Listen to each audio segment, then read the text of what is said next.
Hello everyone, आज हम एक नई क्लास स्टार्ट करने जा रहे हैं। बीएससी बीएड फोर्थ ईयर की यूनिट सेकंड हम स्टार्ट करने जा रहे हैं।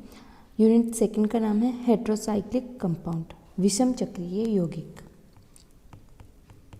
विषम चक्रीय यौगिक। सबसे पहले बात आती है कि ये विषम चक्रीय यौगिक क्या होते हैं। विषम चक्रीय, जैसे विषम का नाम से आपको पता चल रहा है कि विषम मतलब हेटेरो। कोई कार्बन के अलावा कोई अलग कंपाउंड होगा उसको अपन हेटेरो एटम बोल देते हैं। जैसे हम नॉर्मल एग्जांपल लेते हैं, बेंजीन लेते हैं। बेंजीन में क्या होता है, सारे ही क्या होते हैं, कार्बन प्रेजेंट होते हैं। जो मेन इनकी जो रिंग होती है वो कार्बन से मिलकर बनी होती है, तो हम इसको समचक्रीय बोल देते हैं, है ना, होमोसाइक्लिक। लेकिन अगर इस रिंग में कोई दूसरा एटम आ जाए, जैसे नाइट्रोजन हो गया या फिर ऑक्सीजन हो गया या फिर फॉस्फोरस हो गया, सल्फर हो गया, कोई भी आ जाए अदर एटम, तो उसको उससे जो कंपाउंड बनेगा उसको हम बोलते हैं हेटेरो कंपाउंड। हेटेरोसाइक्लिक, उस साइक्लिक कंपाउंड में हेटेरोसाइक्लिक कंपाउंड। जैसे एक एग्जांपल मैं लूँ यहाँ पे, यहीं पे अगर मैं यहाँ बेंजीन में से एक कार्बन को रिप्लेस करके यहाँ अगर नाइट्रोजन लगा देती हूँ, यहाँ नाइट्रोजन अगर मैं लगा देती हूँ तो ये यहाँ से बन जाएगा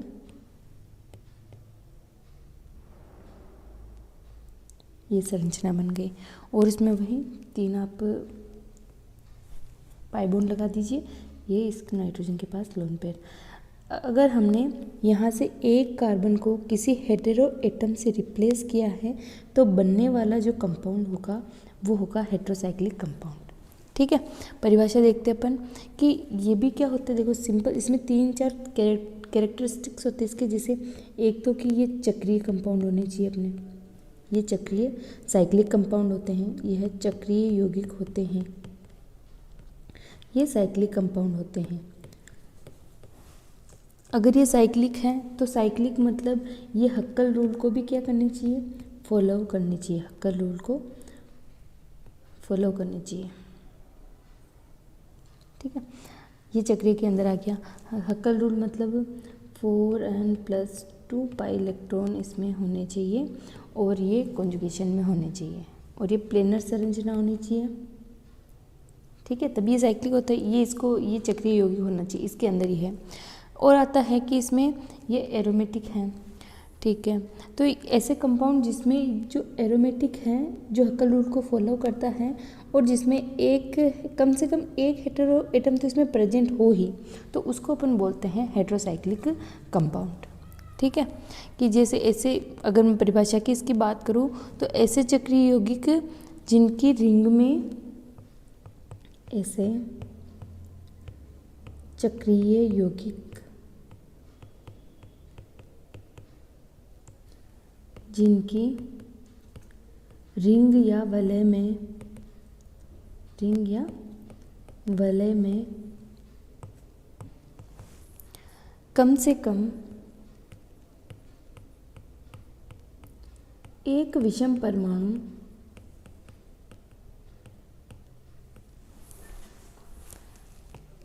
उपस्थित हो क्या कहलाते हैं, हेटेरोसाइक्लिक कंपाउंड कहलाते हैं।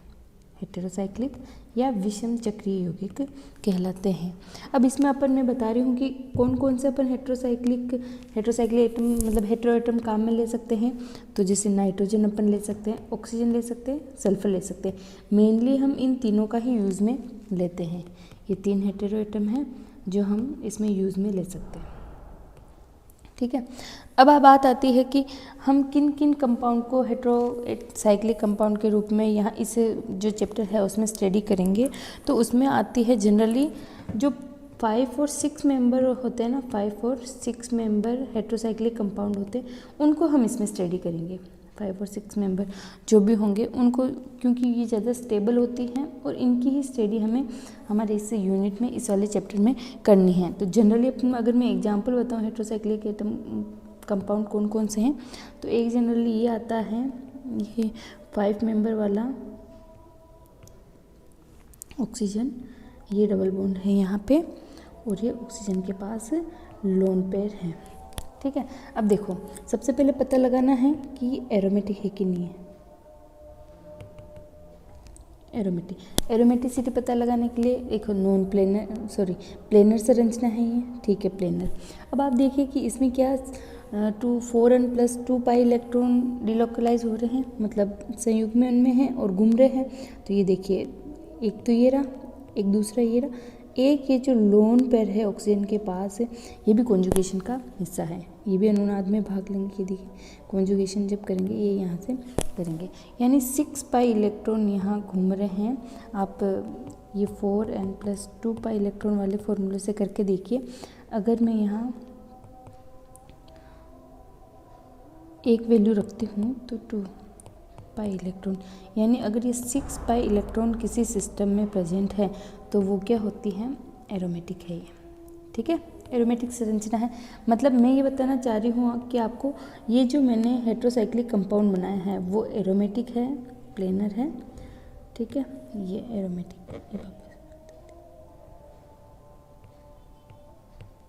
5 मेंबर रिंग वाली संरचना है ये इसमें डबल बॉन्ड बने हुए हैं।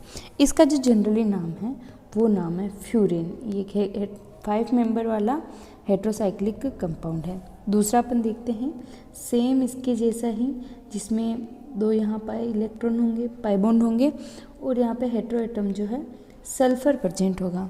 सल्फर के पास भी यहाँ लोन पे प्रेजेंट होंगे और इसका नाम होगा थायोफिन। ये आपके हेट्रोसाइक्लिक कंपाउंड है। अगर मैं 6 मेंबर की बात करूँ तो 6, एक और देख लेते हैं 5 मेंबर में। ये नाइट्रोजन है, बस लोन पेयर है, ये यहाँ पे हाइड्रोजन जुड़ा हुआ है और यहाँ पे भी ये डबल बॉन्ड है। इसका नाम है पायरोल।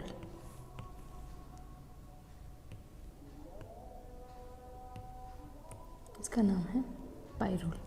अगर एक देखो मैं, अगर 6 मेंबर हेट्रोसाइक्लिक कंपाउंड जो मैंने भी आपको बताया, अगर मैं यहाँ पे नाइट्रोजन ऐड करती हूँ, नाइट्रोजन के पास यहाँ बाहर लोन पेयर रहेंगे और यहाँ पे ये 6 जो पाई इलेक्ट्रॉन है वो डिलोकलाइज होंगे। ठीक है, अब आप एक बार ये नोटिस कर रहे होंगे कि इसमें जो इस वाले नाइट्रोजन के पास जो है लोन पेयर है वो कॉन्जुगेशन में भाग ले रहे हैं, यानी ये बॉन्ड यहाँ जाएगा, ये यहाँ जाएगा, ये लोन पेयर यहाँ आएंगे। मतलब ये जो अंदर की तरफ जो लोन पेयर है वो कॉन्जुगेशन का हिस्सा है, लेकिन इस वाले नाइट्रोजन के पास जो लोन पेयर है वो कॉन्जुगेशन का हिस्सा नहीं है, वो नाइट्रोजन के पास ऐसे ही प्रेजेंट है। लेकिन ये जो 3 बॉन्ड है ये यहाँ कॉन्जुगेशन में है, जिससे ये भी एक 6 पाई इलेक्ट्रॉन सिस्टम बनता है, जिससे ये भी एक एरोमेटिक हेट्रोसाइक्लिक कंपाउंड है। ठीक है, हेट्रोसाइक्लिक, ये 4 नाम है। इसका नाम है पिरिडीन, पायरिडीन नाम है इसका, हिंदी में पिरिडीन, इंग्लिश में पायरिडीन। 4 नाम हो गए, फ्यूरेन, थायोफिन, पायरोल और पायरिडीन, ये 4 नाम। अब हम जैसे हमें ये सामान्य नाम इन सब के पता है कि इसका जनरल नाम फ्यूरेन है, थायोफिन है, पायरोल है, पिरिडीन है, इनके आपको नाम पता है। लेकिन ऐसा कोई कंपाउंड और आ जाए कि हमें उसका नाम नहीं पता हो तो हम जनरली इनका ट्राइबल नेम नहीं लेके इनका क्या कहते हैं, IUPAC नेम करते हैं सबका, IUPAC नेम लेते हैं। तो IUPAC नामकरण के लिए अपन क्या देखते हैं कि सेम वैसे कि जैसे हम हाइड्रोकार्बन्स का भी IUPAC नामकरण करते हैं, वैसे ही इनका भी हेट्रोसाइक्लिक कंपाउंड का भी हम नामकरण करते हैं। ठीक है, तो हेट्रोसाइक्लिक कंपाउंड का जब हम नामकरण करते हैं तो कुछ रूल के अकॉर्डिंग हमको ये नामकरण करना पड़ता है। तो ये रूल जो है हम यहाँ देखते हैं कि पहला नियम है इसका नामकरण करने के लिए कि विषम, ये जो साइक्लिक कंपाउंड होगा, यानी एक चक्रीय जो कंपाउंड होगा, एक चक्रीय यौगिक में, एक चक्रीय और द्विचक्रीय, मतलब देखो अगर इसमें एक ही ये रिंग हो तो ये एक चक्रीय, और अगर इसमें कोई 2 रिंग ऐड हो जाए, ये 2 रिंग ऐड हो जाए जिसमें हेट्रोसाइक्लिक कंपाउंड हो तो उसको अपन बोलेंगे द्विचक्रीय। और बहुत सारी रिंग अगर अटैच हो तो उसको हम बोलेंगे बहुचक्रीय। ठीक है, ये एक चक्रीय, द्विचक्रीय, बहुचक्रीय। अच्छा, ये यहाँ ये बात बताना चाह रही हूँ मैं कि एक चक्रीय यौगिक में यौगिक के नाम में जो विषम परमाणु हैं, अपना जो भी हेटेरो एटम इस कंपाउंड में आ रहा है, उसको अपन पूर्व लग्न के रूप में, प्रीफिक्स के रूप में यूज में लेते हैं। विषम परमाणु को प्रीफिक्स के रूप में यूज में लेते हैं, पूर्व लग्न के रूप में यूज लेंगे। जैसे एग्जाम्पल, अगर हेटेरो एटम अपने पास क्या प्रेजेंट हो, हेटेरो एटम, और यहाँ मैं लिख देती हूँ प्रीफिक्स।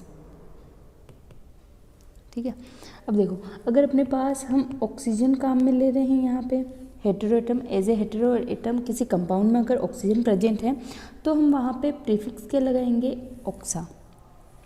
अगर सल्फर काम में ले रहे हैं तो हम वहाँ थिया लगाएंगे, पूर्व लग्न थिया।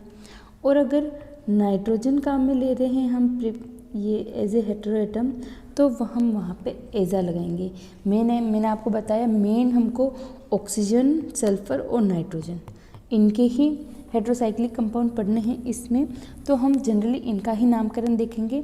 तो ये ऑक्सीजन जब आएगा तो उसके लिए ऑक्सा प्रीफिक्स लगेगा, सल्फर जब आएगा तो उसके लिए थिया प्रीफिक्स लगेगा, और नाइट्रोजन जब आएगा तो उसके लिए एजा प्रीफिक्स आपको लगाना है। जैसे एग्जाम्पल में बताऊँ आपको, एग्जाम्पल में जैसे मैंने ये कोई 5 मेंबर रिंग ली है, ये नाइट्रोजन यहाँ पे है और यहाँ पे ये डबल बॉन्ड है 2, ठीक है।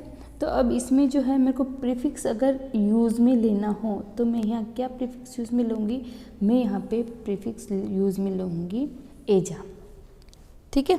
इसका जनरली नाम आपने पायरोल देखा था अभी, पायरोल आपने ये जनरली नाम देखा था, लेकिन इसका जब अपन IUPAC नामकरण करेंगे अभी तो कुछ अलग नाम प्राप्त होगा, या इसका ट्राइबल नेम है, इसको जनरली इस नाम से जानते हैं, लेकिन इसका IUPAC नामकरण अभी हम करेंगे। तो मैं यहाँ ये बताना चाह रही हूँ कि अगर यहाँ पे नाइट्रोजन प्रेजेंट है तो यहाँ पे हम क्या यूज़ में लेंगे, एजा यूज़ में लेंगे, ठीक है।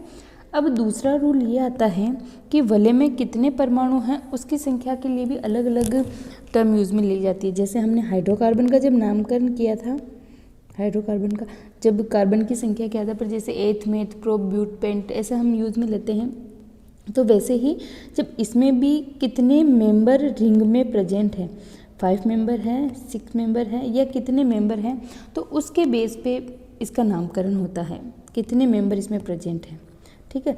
तो दूसरा रूल ये है कि रिंग में परमाणुओं की टोटल परमाणुओं की कितनी संख्या है, परमाणुओं की या सदस्यों की संख्या कितनी है, सदस्यों की संख्या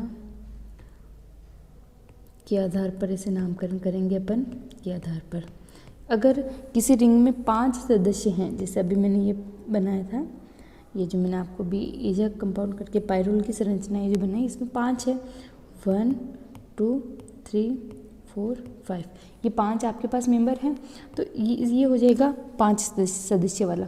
तो इसके लिए जो हम मुख्य जो चेन काम में लेंगे, मुख्य जो नाम काम में लेंगे, किसी IUPAC नाम का मुख्य भाग, उसको हम काम में लेंगे ओल। क्या काम में लेंगे, ओल, ये ओल, ठीक है, ये नाम हम काम में लेंगे। अगर किसी ये 5 के लिए क्या काम में लेंगे, ओल। अगर किसी हेटेरोसाइक्लिक कंपाउंड में वो टोटल मिला के 6 सदस्य हो रहे हैं, 6 सदस्य वाली कोई वलय है, तो उसके लिए हम काम में लेंगे, इन काम में लेंगे, IN, इन काम में लेंगे हम। ओल और इन आपको ये 2 ही याद रखने हैं। 5 मेंबर के लिए आपको ओल लगाना है, 6 मेंबर के लिए आपको इन लगाना है, ठीक है। जैसे हम देखते हैं ये अब इसका नाम आ गया है, तो हम वापस देख ही लेते हैं। ये देखिए, ये NH, ठीक है। अब देखो नाइट्रोजन जब यहाँ पे हेटेरो एटम के रूप में है, तो यहाँ पे इसका प्रीफिक्स तो क्या लग जाएगा, थिया लग जाएगा। ये देखिए नाइट्रोजन आते पहले हमने एजा लग जाएगा, थिया नहीं, एजा लग जाएगा। नाइट्रोजन जब काम में लेंगे तो इसका एजा लग जाएगा, ठीक है। ये आप लिखिए एजा प्लस। अब आपको मेन जो है सदस्य की संख्या के आधार पर आपको नंबरिंग करनी है। जैसे नंबरिंग भी हम यहाँ से करते हैं, नाइट्रोजन जहाँ पे हेटेरो एटम है उसको हम 1 नंबर देंगे, बाद में आप किधर से भी स्टार्टिंग कीजिए, ये 5 हेटेरो एटम है, सॉरी 5 इसमें सदस्यों की संख्या है, नाइट्रोजन इसमें हेटेरो एटम है। जो हेटेरो एटम था उसका हमने क्या लगा दिया, प्रीफिक्स लगा दिया। अब टोटल 5 है तो इसमें जो इसका मेन जो पार्ट है वो क्या लगेगा, इसका ओल लगेगा, ठीक है। तो एजा प्लस ओल, एजा प्लस ओल, तो इसका जो एजा का जो लास्ट वाला ए होगा वो उस ओ में विलुप्त हो जाएगा, तो इसका नाम बन जाएगा, इसका नाम बन जाएगा एजोल, ये एज प्लस ओल, एजोल। तो इस वाले कंपाउंड का नाम क्या है, एजोल नाम है, ठीक है, एजोल। अगला एग्जाम्पल देखते हैं, जैसे एक एग्जाम्पल और मैं सेम यहाँ पे ये लूँ, ये हमारा सल्फ़र था, सल्फ़र, सल्फ़र के लिए हम क्या प्रीफिक्स काम में लेते हैं, थिया। कितने मेंबर रिंग है ये, 5 मेंबर रिंग है, 5 मेंबर रिंग के लिए हम क्या काम में लेते हैं, ओल काम में लेते हैं, ये हमने ओल लगा दिया, तो ये हो गया थायोल। इस ये जो ए है गायब हो जाएगा और डायरेक्ट ओ लगेगा, थायोल, थायोल हो गया, ये हिंदी में आप ऐसे लिख सकते हैं, थायोल। एक और एग्जांपल देखते हैं अपन, जैसे ये अगर मैंने ये ऐसे लिखा है, 6 मेंबर वाला कंपाउंड कोई बनाया है और मैंने यहाँ पे ये नाइट्रोजन लगाया है, ये नाइट्रोजन है और ये मैंने कंपाउंड बनाया है। अब देखिए यहाँ पे अगर नाइट्रोजन यहाँ पे हेटेरोसाइक्लिक कंपाउंड के रूप में है तो यहाँ पे क्या लगेगा, प्रीफिक्स एजा। और जब 6 मेंबर रिंग होती है तो हम यहाँ पे जो मेन काम में लेते हैं, यहाँ पे इन काम में लेते हैं, तो एजा प्लस इन, ठीक है। अब ये ए जो है हट जाएगा और आई लग जाएगा डायरेक्ट, तो एजिन, ये डायरेक्ट हो गया एजिन हो गया, ऐसे लगता है। ऐसे हम किसी हेटेरोसाइक्लिक कंपाउंड का नामकरण कर सकते हैं। अब देखिए कभी कभी कंडीशन क्या बन जाती है, किसी कंपाउंड में क्या है, एक की जगह 2 हेटेरो एटम प्रेजेंट हो जाते हैं। जैसे अगर मैं एक कंपाउंड बनाऊँ, ये 5 मेंबर का मैंने कुछ बनाया है, ये NH और यहाँ पे भी आपके पास नाइट्रोजन है, ठीक है। तो एक हेटेरो एटम तो ये है और दूसरा हेटेरो एटम ये है, मतलब दो अपने पास हेटेरो एटम हो गए, 2 हेटेरो एटम हो गए, तो इसका नामकरण फिर कैसे करेंगे। जैसे अब 2 अगर अपने पास नाइट्रोजन है तो हम इसको बोलेंगे, 2 नाइट्रोजन है हमारे पास, तो हम इसको बोलेंगे डाईऑक्सा, सॉरी डाई एजा। 2 नाइट्रोजन प्रेजेंट है तो डाई एजा। और अगर 2 ऑक्सीजन प्रेजेंट है आपके पास तो उसको अपन बोलेंगे डाईऑक्सा, डाईऑक्सा। इस प्रकार हम 2 या 3 होने पर हम इसका नाम डाई, ट्राई, टेट्रा ऐसे लिख सकते हैं, ठीक है। तो ये 3rd नंबर वाला आपका रूल है, 3rd नंबर वाला ये है, इसको मैं लैंग्वेज में लिख देती हूँ कि एक से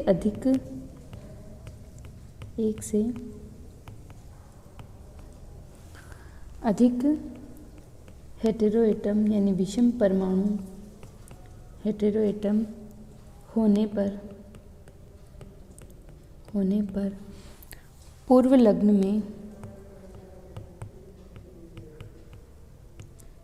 लग्न में डाई, ट्राई,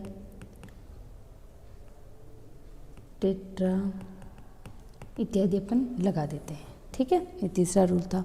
ये अब देखो, जैसे मैं एग्जांपल दूँ, एक एग्जांपल देखते हैं इसका। ये एग्जांपल है, नाइट्रोजन कंपाउंड है, इसमें यहाँ पे भी एक नाइट्रोजन और लगा हुआ है, ठीक है। अब जैसे मैंने बताया कि नंबरिंग हम हेटेरो एटम से ही करते हैं, तो हेटेरो एटम से जैसे आप यहाँ से कर लीजिए 1 2 3 4 5 और इसको नाम दे दीजिए कि हेटेरो एटम कहाँ कहाँ प्रेजेंट है। जैसे एक हेटेरो एटम कहाँ प्रेजेंट है, 1 वाली पोजीशन पे, दूसरा हेटेरो एटम कहाँ प्रेजेंट है, 3 वाली पोजीशन पे। तो 1 और 3 कितने एजा है, 2 एजा है, तो डाई एजा ऐसे हैं। और प्लस 5 मेंबर रिंग है तो हम यहाँ लगाएंगे ओल, तो ये क्या हो जाएगा 1,3 डाई एजोल, ठीक है।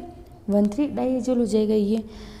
अब इसके बाद हम देखते हैं कि जैसे हमारे ये अभी तो जैसे नाइट्रोजन आ रहा है तो नाइट्रोजन ही आ रहा है हेटेरोएटम, अगर ऑक्सीजन आ रहा है तो ऑक्सीजन ही आएगा। लेकिन ऐसी कंडीशन बन जाए, अगला पॉइंट है हमारा, ऐसी कंडीशन बन जाए कि जो ये दो हेटेरोएटम आ रहे हैं वो सेम ना होकर अलग अलग हो, नाइट्रोजन और ऑक्सीजन साथ में आ जाए, ठीक है, नाइट्रोजन और फॉस्फोरस साथ में आ जाए, तो हम किसको प्रायोरिटी देंगे पहले, किसका नामकरण पहले करेंगे, किसको प्रीफिक्स के पहले में यूज़, किसको नंबरिंग कम देंगे, ये हम कैसे डिसाइड करेंगे। तो इसके डिसीजन के लिए भी एक रूल है, ये देखिए, यदि एक से अधिक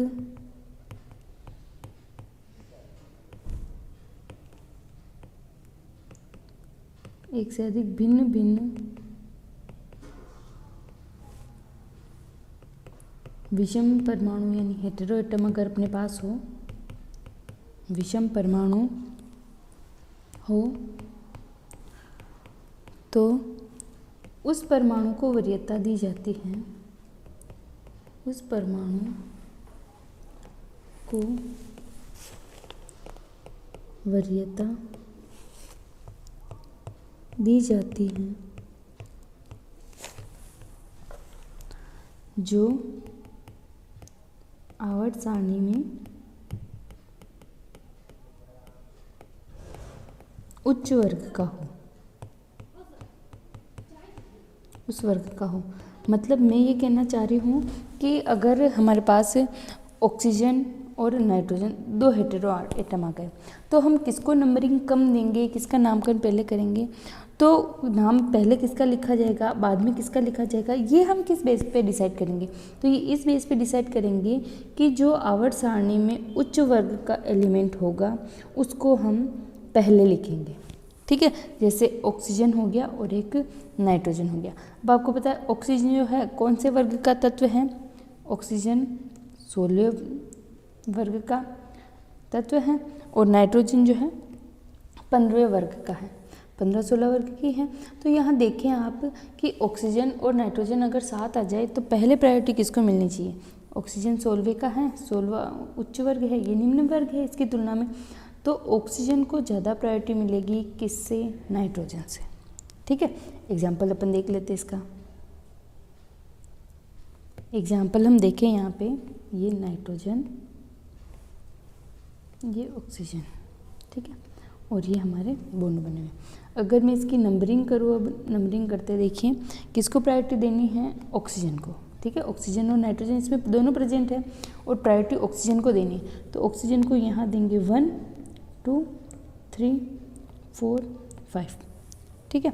अब देखिए ऑक्सीजन अगर प्रेजेंट है तो अपने को प्रीफिक्स क्या लगाना है, ऑक्सा। ऑक्सा हमने इसको प्रायोरिटी दे दी। इसके बाद में एजा का नाम लिखना है, ऑक्सा प्लस एजा, दो नाम हो गए। ये दोनों का नाम साथ में आएगा, इन दोनों को भी अब हमको कंबाइन करना है। मतलब देखो ऑक्सा और एक इस वाले अगला वाला जो ए होता है वो पिछले वाला जो ए होता है ये हटता है और ये रहता है, तो इसको हम अगर विलुप्त कर दें तो ऑक्सा जा, ये डायरेक्ट रहेगा। तो ये दोनों जो प्रीफिक्स है जो मिलकर क्या बना रहे हैं, ऑक्साजा बना रहे हैं। अब आप देखिए ऑक्साजा, ये वापस ऑक्साजा लिखी, आप डायरेक्ट भी लिख सकते हैं ऑक्साजा प्लस। अगर मैं बताऊँ यहाँ पे 1 2 3 4 5 मेंबर रिंग है। 5 मेंबर रिंग के लिए हम क्या यूज़ में लेते हैं, ओल यूज़ में लेते हैं, तो ये हो जाएगा ऑक्सा। अब देखिए पहला जो नाम होता है वो क्या हो जाता है, विलुप्त हो जाता है, तो अगले वाला नाम आएगा ऑक्सा जोल। इसका नाम क्या है, ऑक्सा जोल नाम है इसका, ऑक्सा जोल इसका नाम है हिंदी में। ऐसे अपन नामकरण कर सकते हैं प्रायोरिटी डिसाइड करके कि किसको प्रायोरिटी देनी, ऑक्सीजन को देनी है, नाइट्रोजन को देनी है, किसको देनी है, जो उच्च वर्ग का तत्व होगा उसको प्रायोरिटी देनी है, ठीक है। अब एक कंडीशन और आ जाती है कि अगर हम जो दो कंपाउंड आ रहे हैं वो दोनों सेम वर्ग के आ जाए, अगर सेम वर्ग के आ जाए, जैसे ऑक्सीजन आ गया और सल्फर आ गया, देखो ये तो दोनों सेम ही वर्ग के हैं, ठीक है। तो इसके लिए क्या करते हैं, मैं आपको बता देती हूँ, यदि दोनों परमाणु यदि दोनों परमाणु समान समूह के हो, समान समूह के हो, समान वर्ग के हो, तो कम परमाणु वाले कम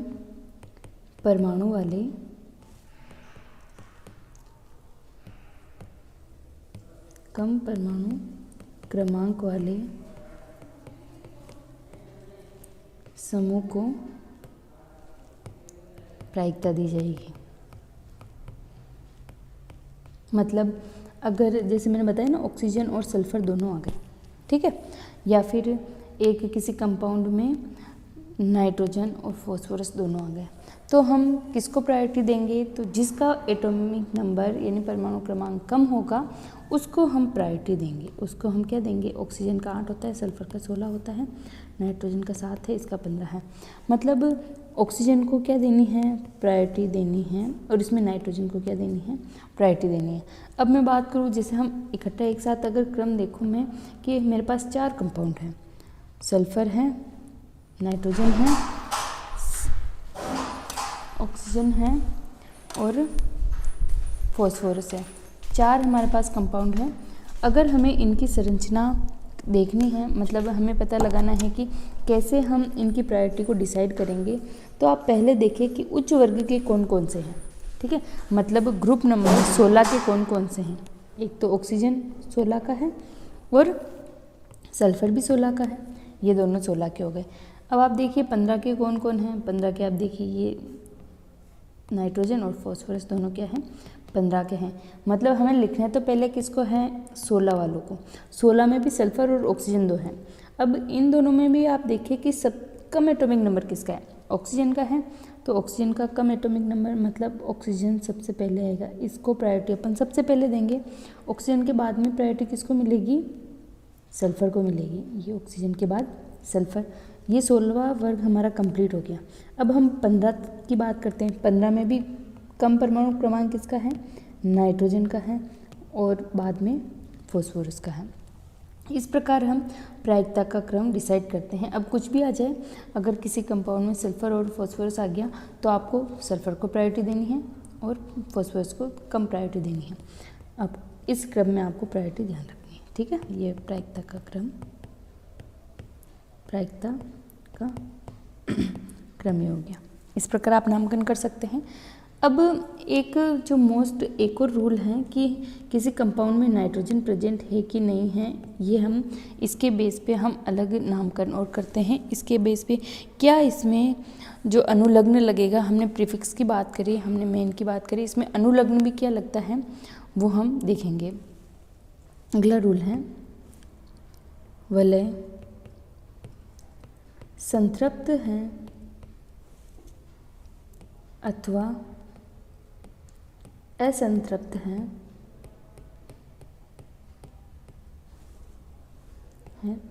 इसे हम किस प्रकार इसके साथ कैसे अनुलग्न लगाएंगे, इस प्रकार हम प्रदर्शित करेंगे।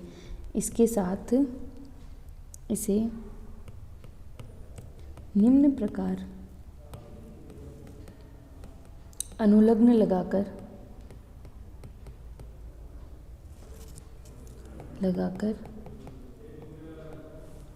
प्रदर्शित करेंगे, अपन प्रदर्शित करते हैं। इसका एक चार्ट बनेगा, आप इस चार्ट को ध्यान से समझिएगा। जैसे हम 2 ही कंपाउंड की बात कर रहे हैं, एक तो हम 6 मेंबर की बात कर रहे हैं और एक हम 5 मेंबर की बात करते हैं। पहले हम 6 मेंबर वाले की बात करते हैं। 6 सदस्य वाली वलय, 6 सदस्य की वलय के लिए अपन बात करते हैं पहले कि इसमें भी 2 कंडीशन हो सकती है। हम बेस किसको मान रहे हैं? नाइट्रोजन को बेस मान रहे हैं कि एक तो वो वलय जिसमें नाइट्रोजन प्रेजेंट होगी और एक वो वलय जिसमें नाइट्रोजन प्रेजेंट नहीं होगी। तो ये है नाइट्रोजन प्रेजेंट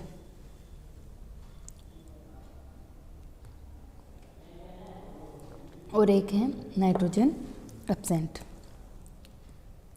अनुपस्थित। एक में नाइट्रोजन उपस्थित होगी एक में नाइट्रोजन उपस्थित नहीं होगी। अब देखिए नाइट्रोजन प्रेजेंट है उसको भी हम दो कैटेगरी में बांट सकते हैं, और नाइट्रोजन अगर एब्सेंट है उसको भी हम दो कैटेगरी में बांट सकते हैं। नाइट्रोजन प्रेजेंट है तो उसको अपन बोलेंगे अनसेचुरेटेड, मतलब उसको दो कैटेगरी में कैसे बांटेंगे, एक तो वो जो अनसेचुरेटेड होंगे, क्योंकि हम इनके बेस पे तो बांट रहे हैं कि सेचुरेटेड है या अनसेचुरेटेड है।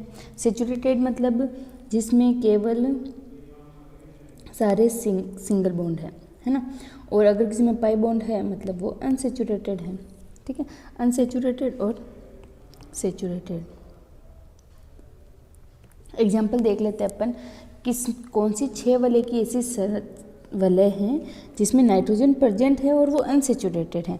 जैसे अभी मैंने आपको एग्जाम्पल बताया, तो उसमें किस प्रकार कौन सा अपन अनुलग्न लगाते हैं, उसमें हम अनुलग्न लगाते हैं इन, INE, इन लगाएंगे डायरेक्ट इन।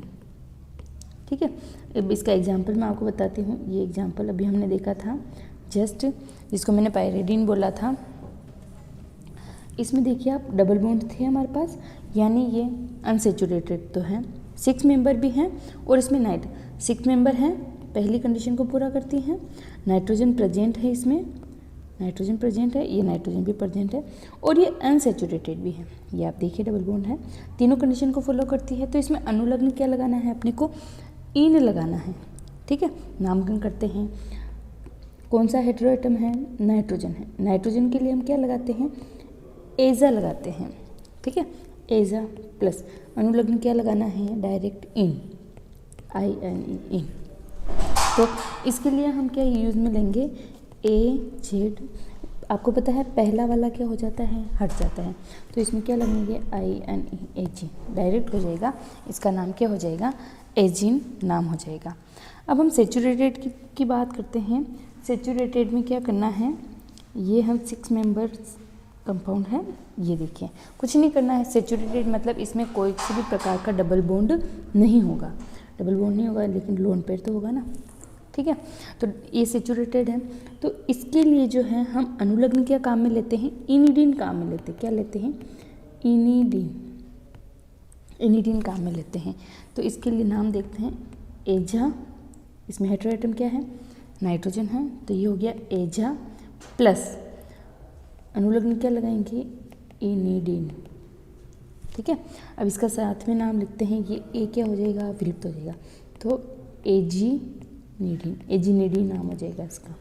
ठीक है, सिंपल सी बात है, बाकी इसमें कुछ नहीं है। आपको ये याद रखना है कि इसमें इन अनसेचुरेटेड है तो इन लगेगा, सेचुरेटेड है तो इनिडीन लगेगा। नाइट्रोजन प्रेजेंट, अब ऐसे कंपाउंड जिसमें नाइट्रोजन प्रेजेंट नहीं है, तो नाइट्रोजन प्रेजेंट नहीं है उसको भी हम अनसेचुरेटेड और सेचुरेटेड में बांट देते हैं। ठीक है, अनसेचुरेटेड और सेचुरेटेड में बांट दिया मैंने। अब जब नाइट्रोजन एब्सेंट नहीं है, मतलब दूसरा हेटेरोएटम प्रेजेंट होगा, या फिर तो फॉस्फोरस हो सकता है या फिर सल्फर हो सकता है, तो इसके लिए अनसेचुरेटेड है, तो इसके लिए हम क्या लगाएंगे, IN, इन लगाएंगे इसके लिए, इन। अगर सेचुरेटेड है तो उसके लिए अपन इन लगाएंगे, ANE, इन। ठीक है, देखते हैं अपन इसका एग्जाम्पल। जैसे ये हमारा 6 मेंबर वाला है, ऑक्सीजन मैंने यहाँ लगाया है, और ये अनसेचुरेटेड, पहली कंडीशन क्या पूरा कर रहा है, 6 वाले हैं, दूसरी कि नाइट्रोजन इसमें एब्सेंट है, और तीसरी कि ये अनसेचुरेटेड है, इसमें डबल बॉन्ड है। तीनों कंडीशन पूरी कर रहा है, तो इसमें अनुलग्न क्या लगाना है, इन लगाना है। ठीक है, नाम करते हैं इसका ऑक्सा। हेटेरोएटम ऑक्सीजन है तो इसका ऑक्सा लगेगा, ऑक्सा प्लस इन, तो इसका नाम क्या हो जाएगा, ये आपका हट जाएगा, तो इसका नाम हो जाएगा ऑक्सीन। ऑक्सीन हो गया, सिंपल से। अब दूसरा इसका एग्जाम्पल देखें, एक एग्जाम्पल मैं और लिखती हूँ इसमें, ये मैंने लिखा है। तो अब देखिए ये जो है ये क्या कंडीशन पूरी कर रहा है, 6 वाली इस मेंबर है, इसमें नाइट्रोजन क्या है, एब्सेंट है, और ये क्या है, सेचुरेटेड है। तो ये 3 कंडीशन ये पूरी कर रहा है, मतलब इसमें अनुलग्न क्या लगाना है, इसमें एन लगाना है, एन। देखिए हेटेरोएटम क्या है, ऑक्सा प्लस एन, तो इसका नाम क्या हो जाएगा, ऑक्सेन। क्या नाम हो जाएगा इसका, ऑक्सेन नाम हो जाएगा। 6 वाली ये कंप्लीट है। इसके चारों एग्जाम्पल आपको इजीली समझ में आ गए होंगे। इन, इनिडीन, इन और इन, 4 आपको अनुलग्न याद रखने हैं। ठीक है, ये 6 मेंबर रिंग के लिए। अब अपन बात करते हैं 5 मेंबर रिंग के लिए। 5 सदस्य वाली वलय, 5 सदस्य वाली वलय के लिए अपन बात करते हैं। 5 सदस्य वाली वलय में भी वही सेम चीज़, एक में नाइट्रोजन क्या होगा, प्रेजेंट होगा, और एक में क्या होगा, नाइट्रोजन एब्सेंट होगा। ठीक है, अब वही चीज़ नाइट्रोजन प्रेजेंट है तो एक तो होगा अनसैचुरेटेड और एक होगा सैचुरेटेड। इसमें भी अगर नाइट्रोजन एब्सेंट है तो वो अनसैचुरेटेड और ये होगा सैचुरेटेड। ठीक है, अनसैचुरेटेड। अब आप यहाँ देखिए अनसैचुरेटेड में जो है हम यहाँ 5 सदस्य वाली वलय नाइट्रोजन जिसमें प्रेजेंट है उसमें अनसैचुरेटेड की अगर बात करें तो इसमें हमको अनुलग्न क्या लगाना है, उसमें हमको अनुलग्न लगाना है ओल। क्या लगाना है, ओल लगाना है। अब इसका एग्जाम्पल अगर अपन देखें, ओल का एग्जाम्पल ये देखिए, ये मैंने बनाई है 5 मेंबर रिंग।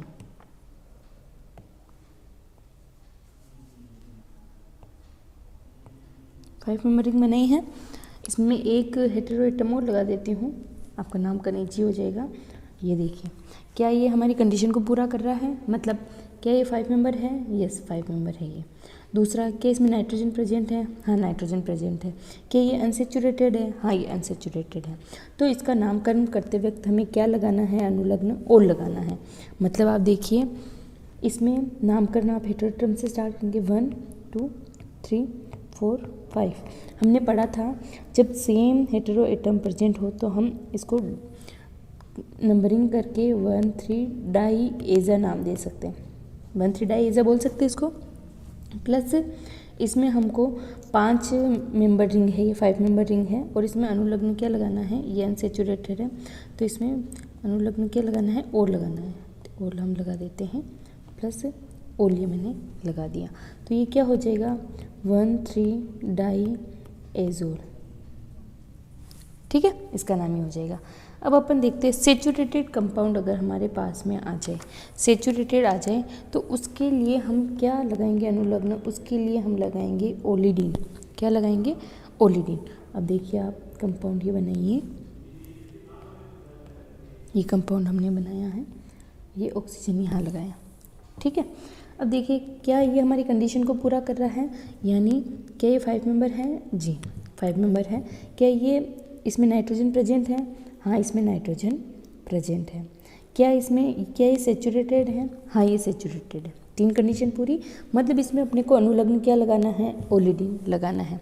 अब वही बात देखिए आप, ऑक्सीजन और नाइट्रोजन 2 आ गए हैं, 2 हेटेरोएटम आ गए हैं, तो हमको प्रायोरिटी किसको देनी है, हमें प्रायोरिटी आप ये देखिए, हमें प्रायोरिटी देनी है ऑक्सीजन और नाइट्रोजन में से हमको प्रायोरिटी देनी है ऑक्सीजन को, क्योंकि ऑक्सीजन जो है 16 वर्ग का एलिमेंट है और ये 15 वर्ग का एलिमेंट है। तो हम ऑक्सीजन को प्रायोरिटी देंगे, या आप यहाँ प्रायोरिटी ऑक्सीजन को दीजिए। मतलब नंबरिंग कहाँ से करनी है, ऑक्सीजन से, 1 2 3। इसमें नंबरिंग का वैसे कोई रोल नहीं है, लेकिन 5 मेंबर रिंग है अपने पास, तो हम इसका नाम करते हैं ऑक्सा प्लस एजा, तो इसका नाम हो जाएगा ऑक्साजा। ठीक है, और जब इसमें लगाते हैं अनुलग्न क्या लगाना है, ओलिडीन, ये ओलिडीन, तो ऑक्सा ओजा प्लस ओलिडीन, तो ये ए भी हट जाएगा, क्या लग जाएगा, ओलिडीन लग जाएगा। इसको भी हटा देती हूँ मैं, तो डायरेक्ट ओलिडीन हो जाएगा। ठीक है, ऑक्सोजोलिडीन ये हो जाएगा, ऑक्साजोलिडीन, ये नाम हो गया इसका।